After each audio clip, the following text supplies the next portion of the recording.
दोस्तों नमस्कार। 4 PM network पे 4 PM गुजरात और दस्तक में आप सभी का बहुत बहुत स्वागत है। मैं हूं आपका दोस्त मयूर जानी। और आज हम एक ऐसे विषय पे बात करने वाले हैं, ऐसे मुद्दे पे बात करने वाले हैं जो ऑब्वियसली काफी चर्चा में है। एक ये बात है, लगातार हम लोग देख रहे हैं कि राहुल गांधी साहब की यात्रा जो है, भारत जोड़ो यात्रा, अब वो अपने अंतिम पड़ाव पर पहुंची है। वो 30 जनवरी को जाके समाप्त होगी और वो जम्मू और कश्मीर से अपनी पद यात्रा जो है वो लेके आगे बढ़ रहे हैं। आपको ये भी याद होगा कि हमने 2 दिन पहले पीडीपी और नेशनल कॉन्फ्रेंस और एक इंडिपेंडेंट जर्नलिस्ट हैं, उन सब का एक साक्षात्कार जो हमने किया था, बातचीत की थी, और वो क्या व्यूज रखते हैं वो भी हमने आपको सुनाए थे। अब आज जो है हम स्वागत करना चाहेंगे हम माजिद हैदरी साहब का, जो जम्मू कश्मीर के बहुत पुराने, मतलब one of the most senior journalist हैं। और आपने उनको बहुत सारी टीवी डिबेट्स में बहुत बार आप देख रहे होंगे, देखते ही रहते हो कि वो वहाँ बिल्कुल होते हैं, एनालिस्ट भी हैं। और राजनीति और समाज नीति जो है, socio political scenario Jammu Kashmir का है, उनको बहुत करीब से जो है माजिद साहब देखते हैं। तो हमने आज उनसे गुजारिश की कि साहब आप हमारे प्लेटफॉर्म पर भी आइए और हमारे दर्शकों को भी जो है आप थोड़ी जानकारी दीजिए कि भाई वहाँ हो क्या रहा है एग्जैक्टली, यात्रा को लेकर भी, वहाँ जो अभी सोशियो पॉलिटिकल सिनारियो है उसको लेकर भी, और कुछ फिर उसमें कुछ और 2-3 सवाल और खुलेंगे तो वो भी उनसे पूछेंगे हम। तो आपका बहुत बहुत स्वागत है वाजिद भाई 4 PM पे और दस्तक पे। बहुत बहुत शुक्रिया, आपने समय निकाला है आज हमारे लिए। जी, शुक्रिया मयूर साहब का भी बहुत बहुत शुक्रिया। तो वाजिद साहब, ये एक तो ये इससे शुरुआत करते हैं आपसे बात करने की कि अब ये जो यात्रा इनकी आप ये जम्मू कश्मीर में चल रही है राहुल गांधी साहब की, इस यात्रा के क्या मायने निकलते हैं जम्मू कश्मीर के लिए? चाहे फिर वो नफरत छोड़ो वाली बात उनकी है, वो एंगल पकड़ लें, या फिर आप जो अभी की वहाँ की पॉलिटिकल सिचुएशन है वो पकड़ लें, और उसके साथ साथ कांग्रेस की खुद की जो वहाँ पे जम्मू कश्मीर में जो आज की तारीख में जमीनी स्थिति है उसको भी देख लें। तो मायने कैसे देखते हैं आप, ये बताइए हमारे दर्शकों को। जी देखिए, अगर हम बात करें कि प्रोफेशनली, तो हमें इसे पॉलिटिकली देखना नहीं चाहिए भारत जोड़ो यात्रा को, क्योंकि राहुल गांधी जी कह रहे हैं ये सियासत की, ये राजनीति की यात्रा नहीं है, ये भारत जोड़ने की यात्रा है। हाँ, जम्मू कश्मीर में जो जोड़ी जा रही है चीज, वो बहुत ही महत्वपूर्ण है। वो इसलिए जी। महत्वपूर्ण है, सबसे पहले कांग्रेस वापस जुड़ रही है। जो कांग्रेस 2-3 महीने पहले टूट गई थी, जब गुलाम नबी आजाद साहब कांग्रेस से निकले और उनने अपनी पार्टी उसके बाद बनाई। इनफैक्ट उनने अपनी अभी पार्टी बनाई भी नहीं थी, तो लोग कांग्रेस से निकल गए और आजाद साहब के साथ चले गए। तो उसमें से बहुत से लोग वापस जा रहे हैं, पहली चीज। दूसरा चीज जो है, जो जम्मू कश्मीर के जो रीजनल जो हमारे राजनेता थे, वो पीडीपी से हो या नेशनल कॉन्फ्रेंस हो या बाकी पार्टी से हो, उनको एक सेंटर की तरफ से कोई समर्थन नहीं बड़ा मिल पाया था 2019 से, जब से यहाँ का धारा 370 हटी थी। तो पहली बार एक बहुत बड़ा आउटरीच हो रहा है, एक बहुत बड़े जुलूस की सूरत में राहुल गांधी जी आ रहे हैं, और जिस तरीके का उन्हें जम्मू में वेलकम मिला है, वो एक बहुत ही महत्वपूर्ण डेवलपमेंट है। देखिए, सबसे पहले उन्हें वहां के जो वहां कठुआ के सबसे बड़े जो चौधरी लाल सिंह, जो डोगरा कम्युनिटी के बहुत बड़े लीडर हैं, वो थे, डॉक्टर फारूक साहब थे, बाकी से तो तमाम की तरफ से उन्हें वहां पे समर्थन मिला और राहुल गांधी जी आए अंदर। और उसके बाद जो सबसे खास चीज हुई कि जो कश्मीरी पंडित जो हैं, जिनकी की हालत 2019 के बाद जो टारगेटेड किलिंग्स यहाँ पे शुरू हुई, और बिलखसूस अभी तो कुछ तकरीबन 5-6 महीने से पंडित भाई हमारे जो है वो सड़कों पर एहतजाज कर रहे हैं जम्मू में, कि उन्हें सुरक्षित जगह पे नौकरी दी जाए, वो कहीं पर टारगेट किलिंग का निशाना नहीं बनने चाहते। तो वो भी उनके पास गए, राहुल गांधी जी के पास खुद से गए, और फिर राहुल गांधी जी कल भी उनसे मिलने गए थे कैंप में, सांबा इलाके में। और जम्मू में अब उन्हें इनविटेशन आया है पंडित कम्युनिटी की तरफ से कि नहीं, आप हमारी भी आके हमारी बात सुनिए कि हमारी क्या परेशानी, हमें फाके लग रहे हैं, हम सड़कों पर मर रहे हैं इस वक्त, हमारा कोई सुन नहीं रहा है। तो राहुल गांधी जी को और उनकी कांग्रेस को भारत जोड़ो से जम्मू कश्मीर में एक बूस्ट मिला है, जो कि अपेरेंटली भी दिख रहा है, बिल्कुल। जी। ये जो सर आप कह रहे हैं माजिद भाई कि आपने ये बड़ी, मतलब हमको ऑब्वियसली ये सब चीजें यहाँ बैठे बैठे पता नहीं होती है, तो ये थोड़ा आई ओपनर बात आपने कह दी कि पंडित कम्युनिटी जो है वो सड़कों पे है, फाके में है, और अपनी सुरक्षा को लेकर बहुत चिंतित है। ये जो आप कह रहे हैं ये ऑब्वियसली हम नहीं जानते यहाँ पे, जो आपने कहा अभी। जी, अगर आप चाहते हैं मैं आपको थोड़ा डिटेल में बताता हूँ क्या जी मामला जी चल रहा है जी पंडित भाइयों का। जी, बिल्कुल जी बिल्कुल देखिए, क्या बिल्कुल। है कि जब से टारगेटेड किलिंग शुरू हुई कश्मीरी पंडितों की, तो उसके बाद एक वो पैकेज है कि सरकार की प्राइम मिनिस्टर पैकेज है जिसमें आपको नौकरी करनी है कश्मीर में, उसे कहता हूं बंधुआ पैकेज। बंधुआ मजदूर जैसे होते हैं ना, बंधुआ पैकेज है, क्योंकि उस पैकेज में इस एम्प्लॉय ने लिख के देना होता है उस टाइम, हाँ जी मैं जाऊंगा और कश्मीर में नौकरी करूंगा। लेकिन अब 3 साल से जी क्योंकि टारगेटेड किलिंग्स हो रही है, और ऐसी किलिंग हो रही है कि सरकारी दफ्तर में घुस के, पहली दफा 30 वर्षों में राहुल भट्ट को सरकारी दफ्तर में घुस के मारा गया। 30 साल में कभी नहीं हुआ था, 90s के दशक में भी कभी किसी पंडित को सरकारी दफ्तर में घुस के नहीं मारा गया था, लेकिन अब की बार मारा गया पिछले वर्ष 2022 में। तो ऐसा एक असुरक्षा का माहौल बन गया कश्मीरी पंडित भाइयों के लिए कि उन्होंने कहा भाई जान है तो जहान है, हम यहाँ कैसे नौकरी करें। अब इंसानियत का भी एक तकाजा बनता है कि अगर उनकी जान को खतरा है, 2 दर्जन के करीब हमारे पंडित भाई मारे गए हैं, अगर इस तरीके का हाल है, तो अगर उनकी डिमांड थी सरकार से कि भाई हमें सुरक्षित जगह रखो, या तो सुरक्षा दो या सुरक्षित जगह रखो, दो ही ऑप्शन होते हैं। अब सरकार बिल्कुल। सुरक्षा तो दे नहीं पा रही है, पैदर पे बेचारे पंडित भाई मारे गए हमारे यहाँ पे। मक्खनलाल बिंद्रू साहब 30 वर्षों से यहाँ दवाई की दुकान खुलेआम चलाते थे, कभी उनने किसी से हमला नहीं किया, 2 वर्ष पहले वो भी मारे गए। तो जब ऐसा असुरक्षा का माहौल है कश्मीर में, अगर सरकार सुरक्षा नहीं दे पा रही तो उन्हें सुरक्षित जगह पे रखो। नहीं, वो भी नहीं रख पा रही। अब तो क्या हुआ, हमारे पंडित भाई जब तंग आ गए तो वो पिछले 5-6 महीने से जम्मू में एहतजाज पर हैं, सड़कों पर एहतजाज कर रहे हैं, धरना दे रहे हैं 24 घंटे। बल्कि हालत तो कश्मीरी पंडित भाइयों की ऐसी है कि ऐसी दर्दनाक है ना कि सच में तरस आता है कि पिछले दिनों एक पंडित भाई एहतजाज में ही मर गया है।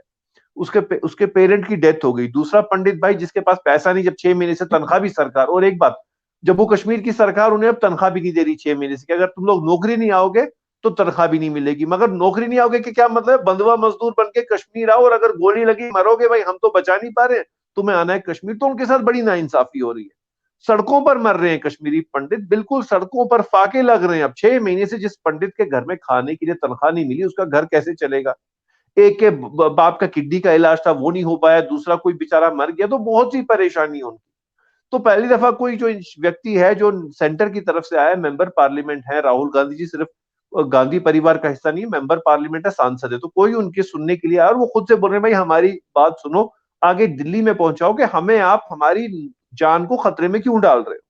तो पंडितों का भी एक बहुत बड़ा उनको इस वक्त बूस्ट मिल रहा है पंडितों के, कि उनकी जो सुनवाई है, जो उनकी बात है, वो कांग्रेस के हाथ में आ रही है। और कांग्रेस को भी भाजपा के खिलाफ, क्योंकि आखिरकार क्या होता है, दो पार्टीज के बीच राजनीति होती है, तो कांग्रेस के हाथ में राजनीति का बहुत बड़ा हथियार पंडितों की पीड़ा को लेकर के आया है। क्योंकि ये ऐसी पीड़ा है जिसपे हर इंसान रोएगा, हिंदू मुसलमान की बात ही नहीं भाई। 6 महीने से आप पंडित भाइयों को तनख्वाह नहीं दे रहे, उनके घर में चूल्हा नहीं चल रहा, आप उन्हें सुरक्षा नहीं दे पा रहे, सुरक्षित नौकरी नहीं दे पा रहे, तो सरकार कर क्या रही है पंडितों के लिए।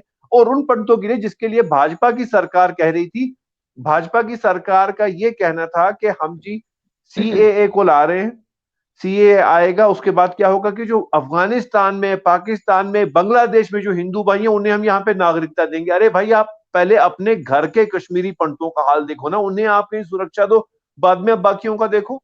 तो वैसा माहौल जो बन गया, तो कांग्रेस के हाथ में बहुत बड़ा कार्ड है। सीए के रिलेटेड भी, एनआरसी के रिलेटेड भी, हिंदू मुस्लिम पॉलिटिक्स जो कम्युनल पॉलिटिक्स चल रही है, तो पंडितों की वजह से ये गेम चेंजर बन जाएगा राहुल गांधी जी। मजीद में कोई कोई आइडिया है क्या कि कितने पंडित अभी वहां होंगे जम्मू कश्मीर में, अंदाजन, अगर कोई अंदाजे से अगर बता पाए तो।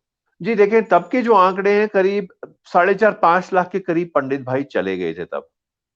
जी तो 20 चले गए थे जम्मू कश्मीर छोड़ के, तो वो सब बाहर ही थे, ज्यादातर जम्मू में बेचारे रहते हैं।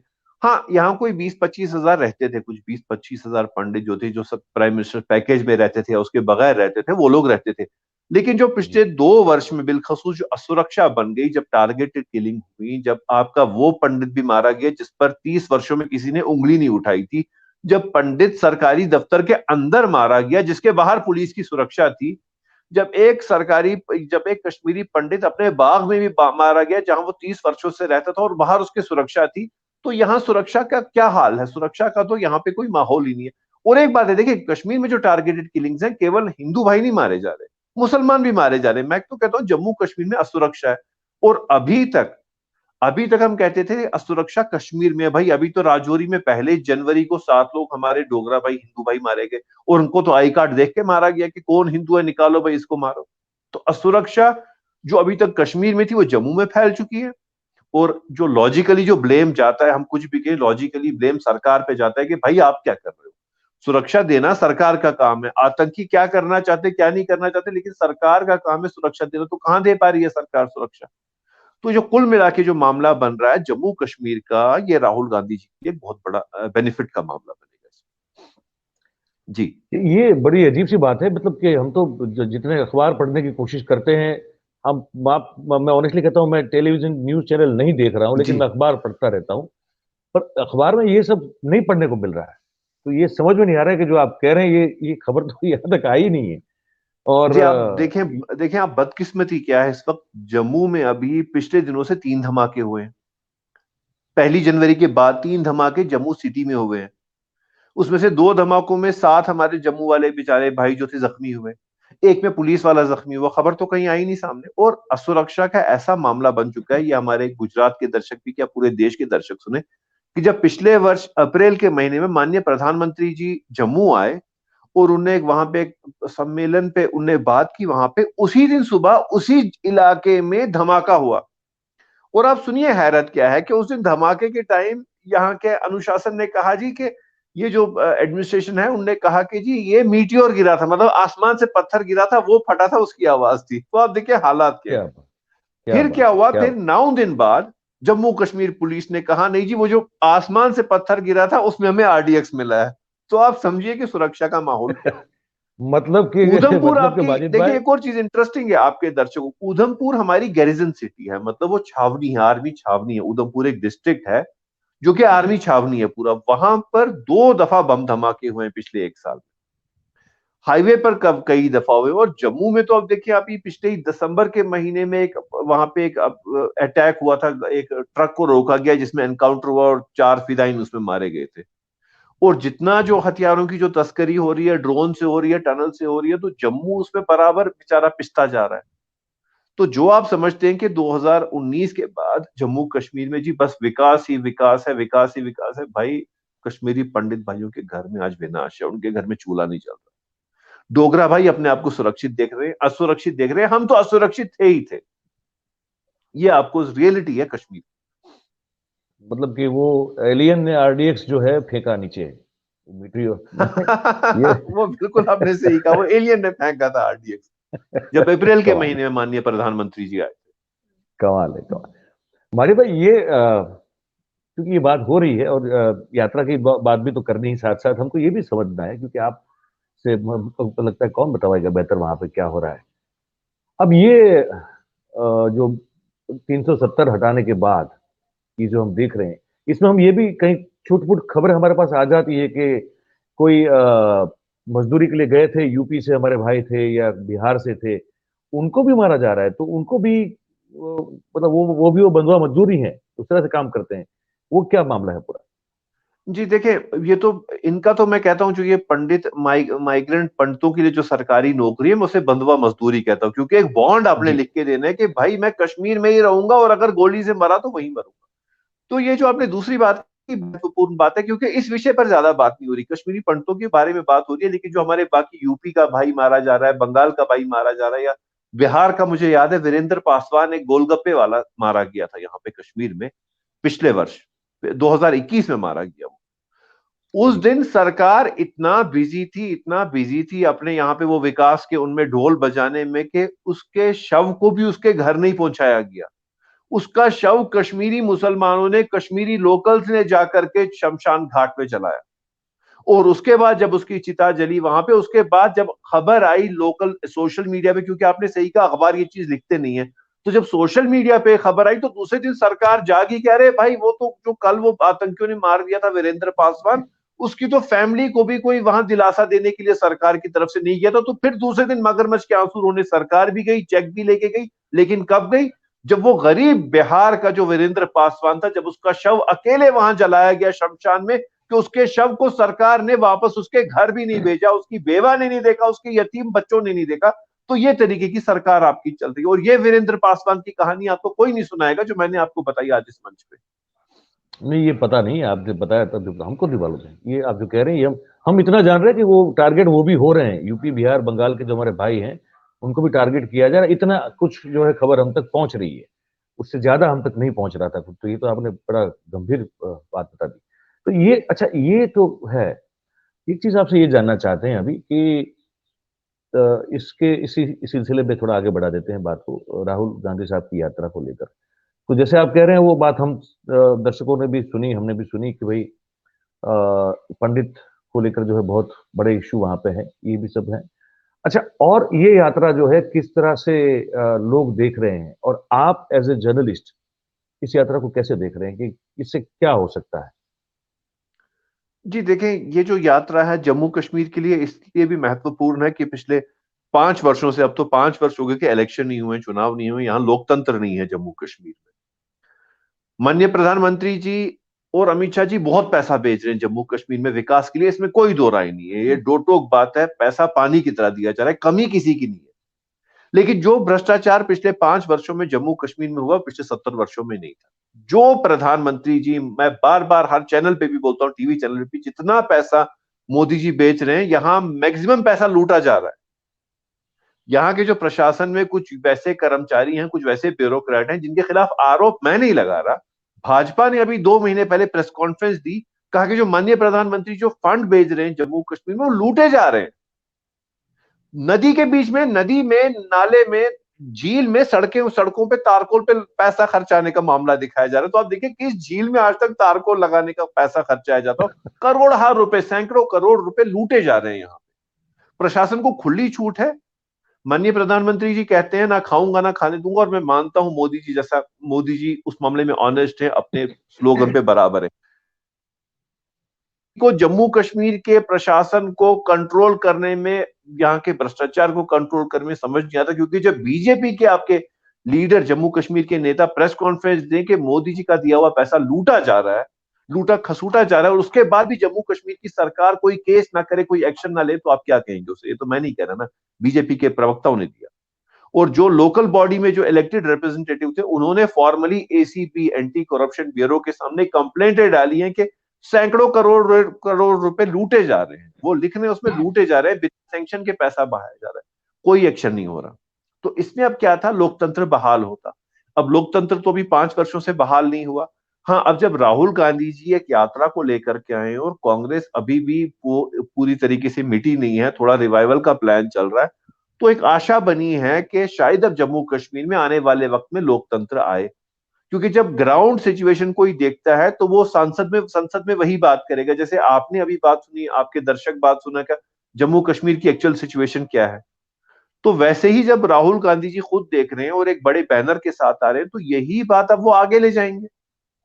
ये बात संसद में जाएगी, बाकी जगह जाएगी, और एक मोबिलिटी हो जाएगी, एक एक्टिविटी शुरू हो जाएगी कि जम्मू कश्मीर में लोकतंत्र वापस लाना है, बाकी चीज करनी है। स्टेटहुड का क्या करना है भाई? आपने अगर एक स्टेट को डिमोट कर दिया तो उसके बाद क्या? जम्मू और कश्मीर का एक रिश्ता था दरबार मुंह का, 6 महीने सरकारी दफ्तर गर्मियों में यहां रहते थे, जम्मू में वहां जाते थे। और जम्मू की जो इकोनॉमी थी हमारे डोगरा भाइयों की, वो ज्यादा इसी पर चलती थी कि तकरीबन सब के सब कश्मीरी सर्दियों में जम्मू चले जाते थे।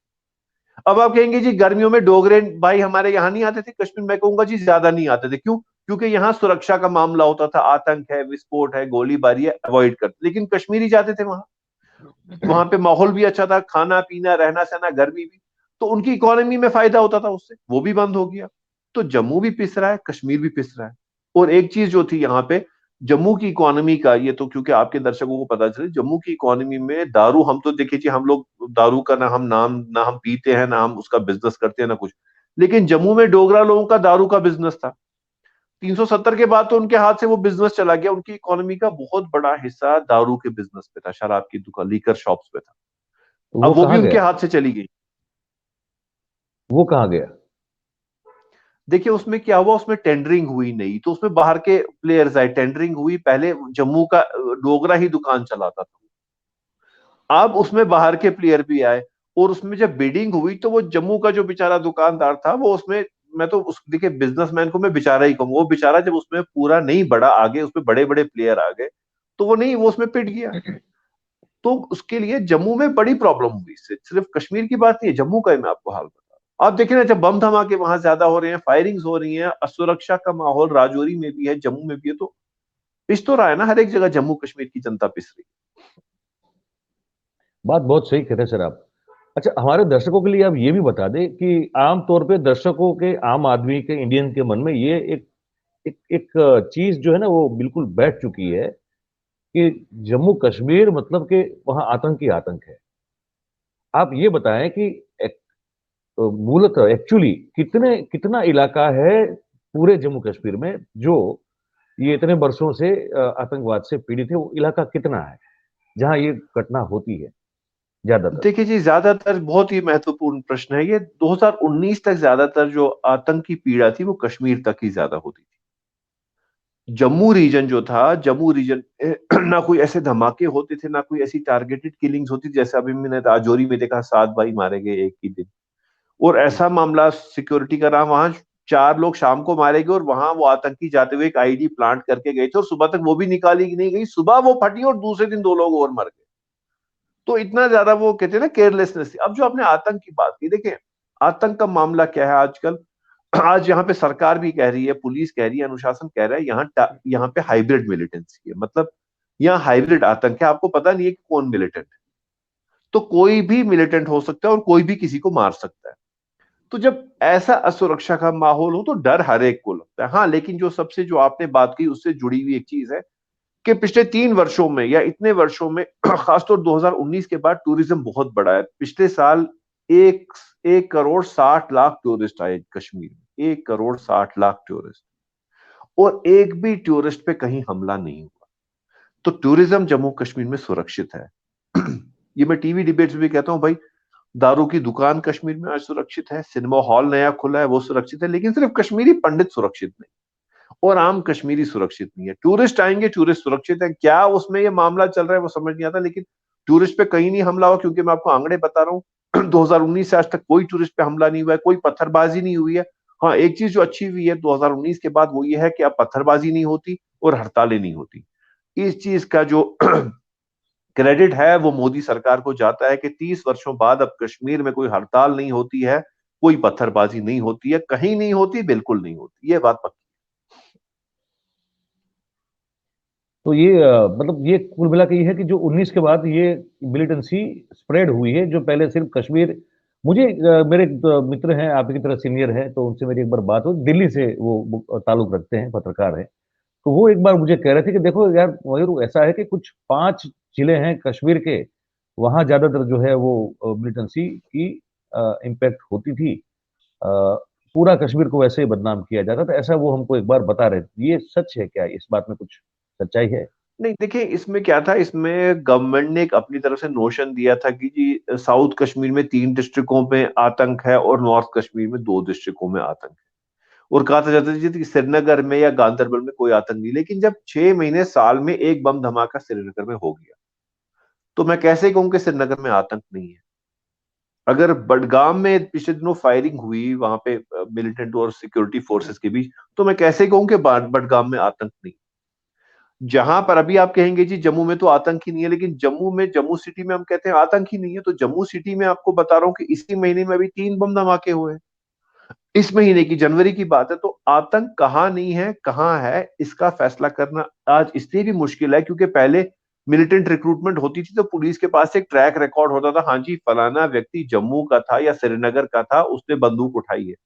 लेकिन आज जब हाइब्रिड मिलिटेंसी है, अर्थात वो मिलिटेंसी जिसमें आपको पता नहीं कि मिलिटेंट कौन है, तो उसमें ये कहना कि कौन सी जगह सुरक्षित है, कौन सी जगह असुरक्षित है, मुझे नहीं लगता कि इसका आपके पास कोई कोई भी एक मैकेनिज्म बन सकता है ये कहने का। क्योंकि जब आपको पता ही नहीं, सरकार खुद कहती है कि हाइब्रिड मिलिटेंसी, अर्थात हमें पता नहीं मिलिटेंट कौन है। तो जब आपको पता नहीं मिलिटेंट कौन है, आप कैसे कहेंगे कि श्रीनगर में आप मिलिटेंसी नहीं, या गांदरबल में मिलिटेंसी नहीं, या बारामूला में मिलिटेंसी नहीं।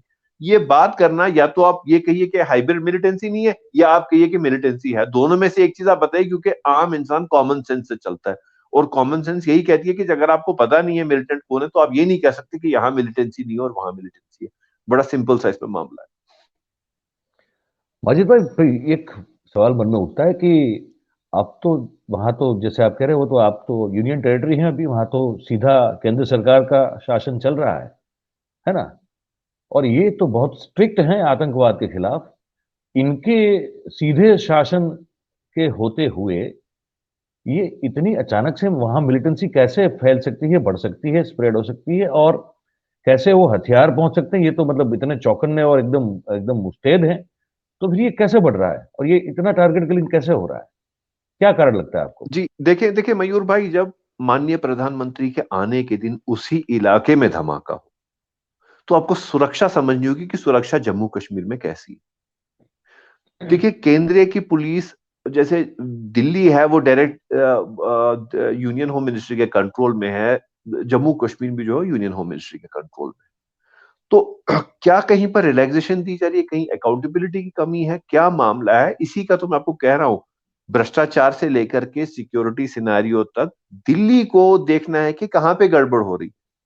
देखिए, मैंने आपसे जो बात कही, दो टोक कही, कहीं घुमा जी। फिरा के नहीं की। मैंने कहा आपको किसी रिसोर्स की मोदी सरकार की तरफ से कमी नहीं, किसी पैसे की कमी नहीं। आपको एक कंपनी सीआरपीएफ की चाहिए होगी, मोदी सरकार 10 भेज देगी।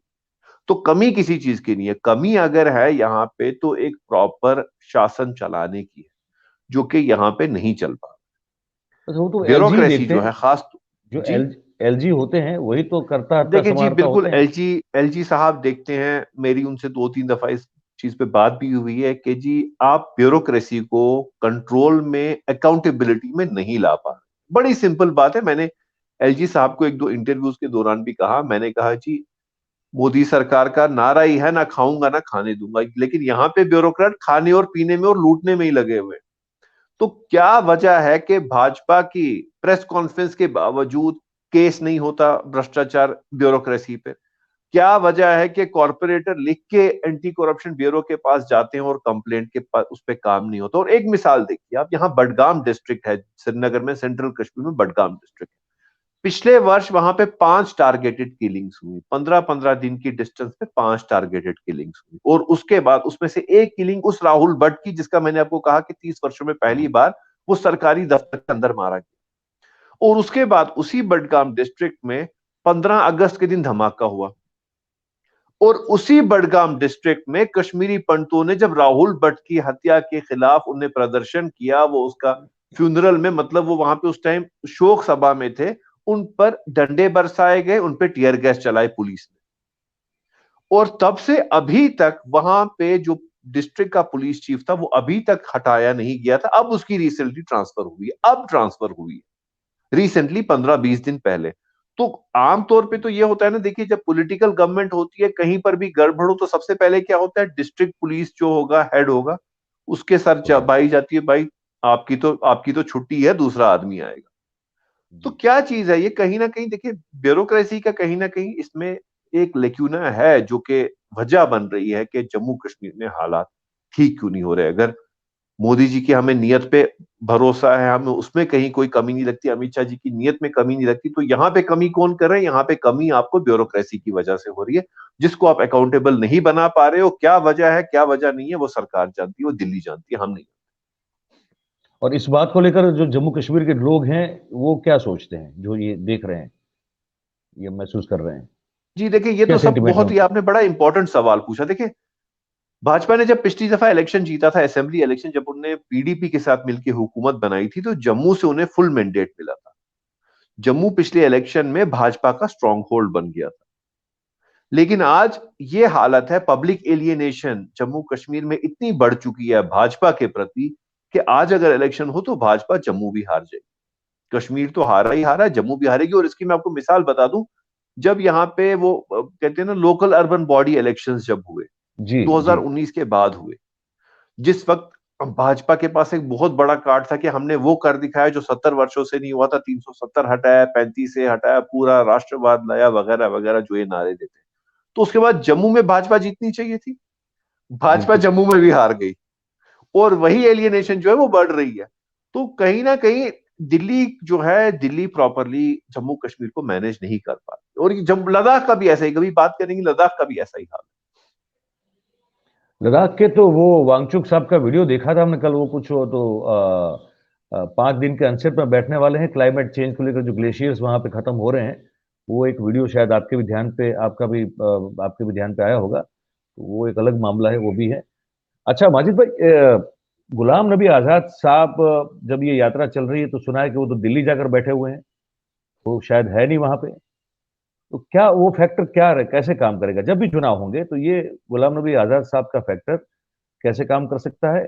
और कांग्रेस क्या फिर से रिवाइव हो सकती है? आपको क्या लगता है जी देखिए, इसमें? मुझे तो लगता है कि बेहतर तो ये था कि क्योंकि जो बातचीत आजाद साहब ने की जब उन्होंने कांग्रेस छोड़ा, तो उनका बहुत ज्यादा गिला शिकवा राहुल गांधी जी के साथ है। और जी। गुलाम नबी आजाद साहब मुसलमानों के बहुत ही वरिष्ठ नेता हैं, पूरे देश भर में क्या इंटरनेशनली माने जाते हैं।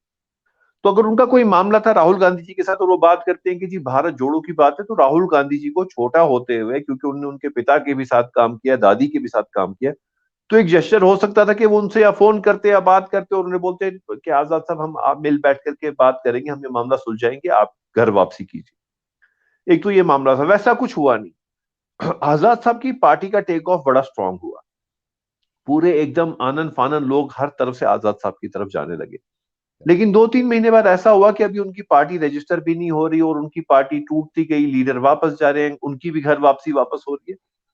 तो आजाद साहब एक इमेज वाले पॉलिटिशियन है, इसमें कोई शक नहीं है। जम्मू कश्मीर के जितने भी नेता हैं उनमें सबसे ज्यादा जो इमेज है काम की और इंटेग्रिटी की, वो आजाद साहब की है। और उनने, जब वो यहाँ मुख्यमंत्री थे, तो उन्होंने दिखाया भी है काम करके कि भ्रष्टाचार नहीं होता था और काम double shift triple shift Kashmir जैसी जगह में भी होता था। और उनने विकास के लिए, शांति के लिए बहुत काम किया, उनको एक्सपीरियंस है। और आजाद साहब हमेशा हिंदुस्तानी रहे हैं, उनने अपने आप को हमेशा भारतीय कहा है, ना कभी हुर्रियत का सपोर्ट किया है, ना कभी किसी पाकिस्तान का सपोर्ट किया, ना कभी गए हैं वो पाकिस्तान। जी। तो मोदी सरकार के पास अगर जम्मू कश्मीर चलाने के लिए, अगर उनके पास कोई कंपैरिजन में देखा जाए कि किस नेता के हाथ में कल को सत्ता दी जाए, तो मोदी सरकार के हाथ में गुलाम नबी आजाद साहब से बेहतर कोई नहीं आएगा। क्योंकि अब्दुल्ला और मुफ्ती के साथ भाजपा का आंकड़ा है, 36 का आंकड़ा चल रहा है आजकल, उनके साथ तो जी। बनना मुश्किल है। हो सकता है नेशनल कॉन्फ्रेंस से कुछ बात बने, कुछ बात सुन रहे हैं हम वैसी।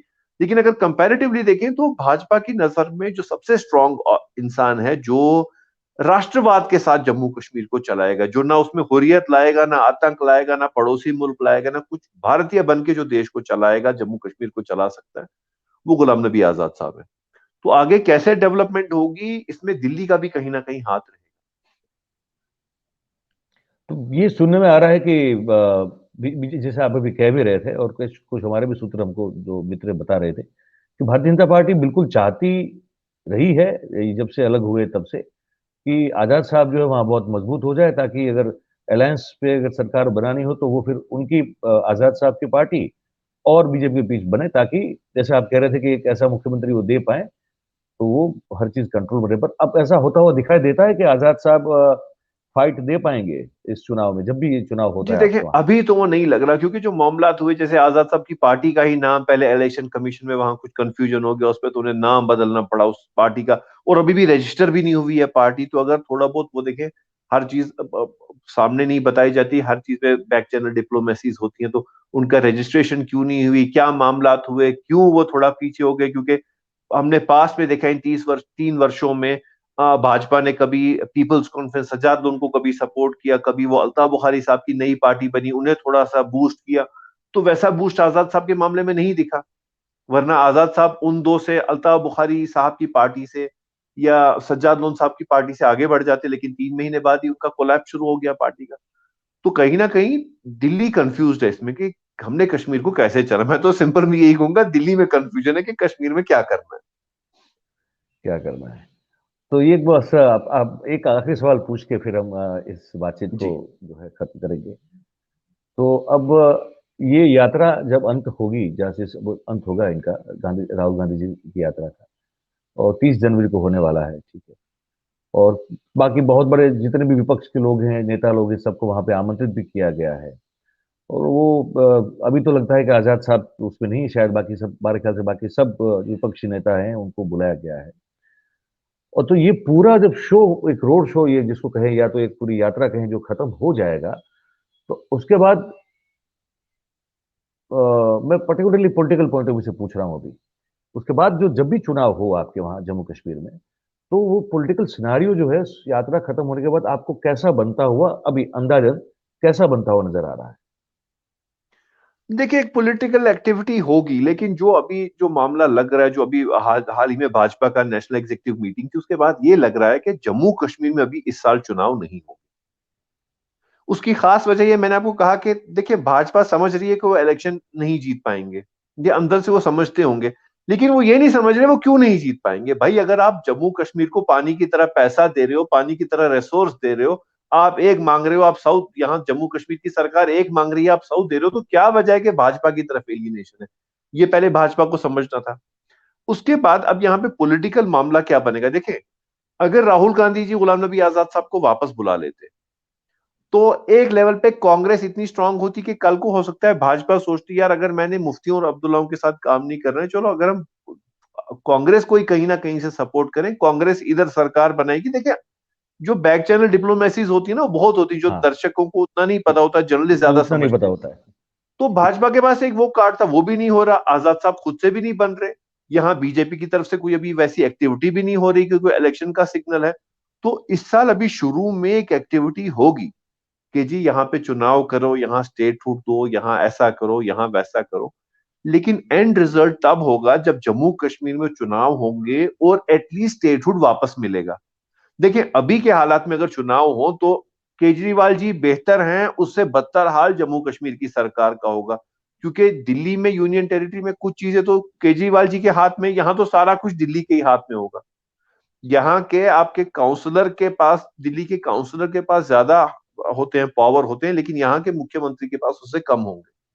तो अब इस पे कितना स्ट्रेस होगा, कितना आगे बढ़ेंगे। और एक चीज इंपॉर्टेंट है जो अपने यात्रा के साथ इसको क्योंकि सारे को जोड़ा, ये मामला है कि देखिए, जो अपोजिशन के बाकी प्लेयर्स जो हैं, जैसे हमारे अखिलेश यादव जी हैं, या तेजस्वी यादव जी हैं, या ममता बनर्जी की पार्टी है, या बाकी लोग हैं, या असदुद्दीन नीतीश ओवैसी कुमार है। साहब है, या बाकी हैं, वो लोग इस यात्रा में कितना आगे सपोर्ट दिखाएंगे? क्योंकि देखिए, यात्रा का सपोर्ट का मतलब होता है आगे पार्लियामेंट में सपोर्ट।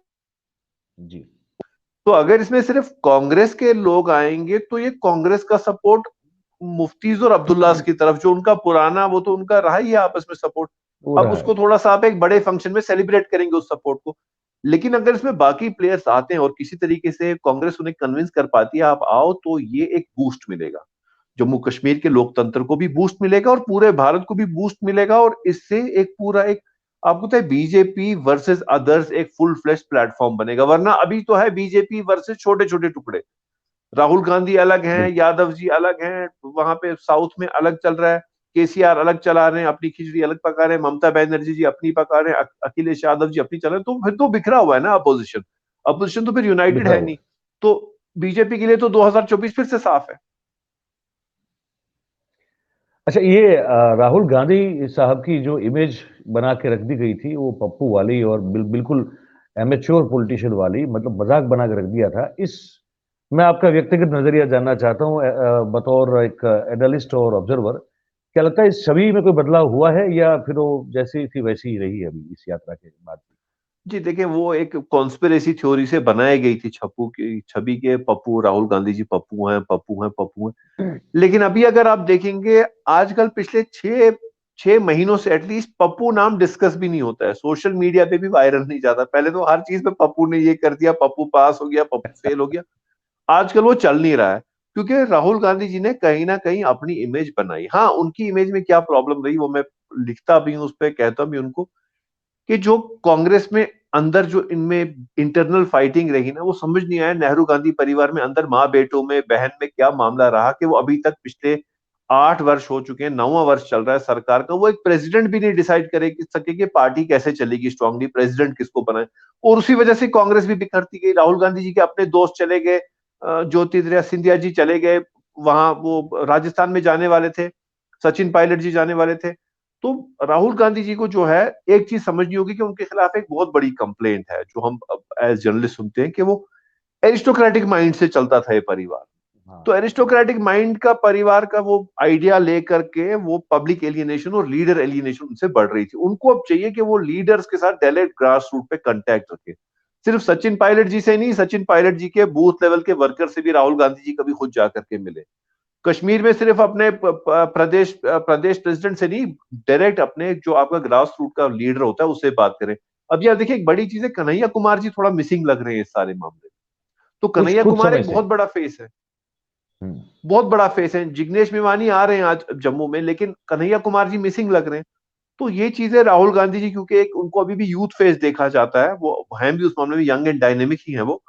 तो उनको अपने आप को बिल्कुल वो कनेक्ट करना होगा ग्रास रूट्स के साथ। वो अपनी कोटरी में 4-5 लोगों की कोटरी में रहेंगे और उन्हीं के साथ वो एरिस्टोक्रेटिक माइंडसेट से चलेंगे तो पार्टी टूटती जाएगी, बिखरती जाएगी। भारत जोड़ो ने उन्हें मौका दिया है, वो इस पे आगे बढ़े। ये अपने जी मयूर साहब। नाना जी की तरफ से तो कश्मीरी पंडित हैं, तो क्या वो कहीं उस चीज को कहीं जोड़ा जा रहा है क्या इस यात्रा में? बिल्कुल जी, जो कल से तो देखें, कल से इनको ब्लेसिंग इन डिस्गाइज होगी कि जब कश्मीरी पंडित खुद से आ गए उनसे मिलने और कहा आप चलिए हमारे कैंप पे, वहां भी गए और अब फिर उन्हें बाकी जो बड़े जो टाउनशिप्स हैं जो हमारे पंडित भाइयों की, वहां से उन्हें बुलावा आया, कोई रेजिस्टेंस नहीं आई।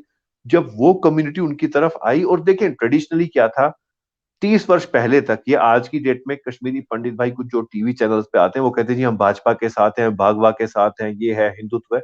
भाई, कश्मीर का जो पंडित हुआ करता था वो कांग्रेसी हुआ करता था। वो क्योंकि नेहरू जी कश्मीरी अपने जड़ों के हैं, तो कश्मीरी पंडित, वो कहते हैं ना, वो उसकी घर वापसी, आज कश्मीरी पंडित की भी घर वापसी हो रही है कांग्रेस की तरफ। अब अगर कांग्रेस को चलाना आएगा इस मामले को तो बहुत अच्छी तरह चला पाएंगे। कश्मीरी पंडित की आज घर वापसी हो रही है कांग्रेस। मतलब मौका है, अगर इस सीख से भुना दे इसको तो पॉलिटिकली तो बहुत अच्छा बिल्कुल, मौका अगर है। राहुल गांधी जी को एक कैश करना है तो बहुत बड़ा ये माइलेज गेन करेंगे इससे। माजिद भाई, बहुत अच्छा लगा आपसे बात करके। बताऊं आपको, मुझे मुझे पूरी गारंटी है कि हमारे दर्शकों को बहुत अच्छा लगा है। और मैं तो फिर एक आपसे गुजारिश ये भी करूंगा कि ये तो एक आज ये मुद्दा था, हमको तो हमारे दर्शकों को, देश में बहुत सारे लोग हमसे जुड़े होते हैं, हमको बताना है कि डेवलपमेंटल पॉइंट ऑफ व्यू से कश्मीर में क्या हो रहा है, सोशल कल्चरल फैब्रिक जो है कश्मीर का आज किस स्थिति में है। मतलब बहुत सारे एंगल है। और मैं उम्मीद करता हूं कि हम लोग आपको आमंत्रित करते रहेंगे, इनवाइट करते रहेंगे, और आप ऐसे थोड़ा वक्त निकाल के जो वहाँ की हकीकत है, जमीनी जो स्थिति है, उसको आप हमसे शेयर कीजिए, साझा कीजिए। जी ये इंशाल्लाह उम्मीद मैं जरूर आपसे जी, रखता हूँ। बहुत बहुत शुक्रिया जी मयूर भाई, आपका भी बहुत बहुत शुक्रिया इस अपने चैनल पे बुलाने के लिए।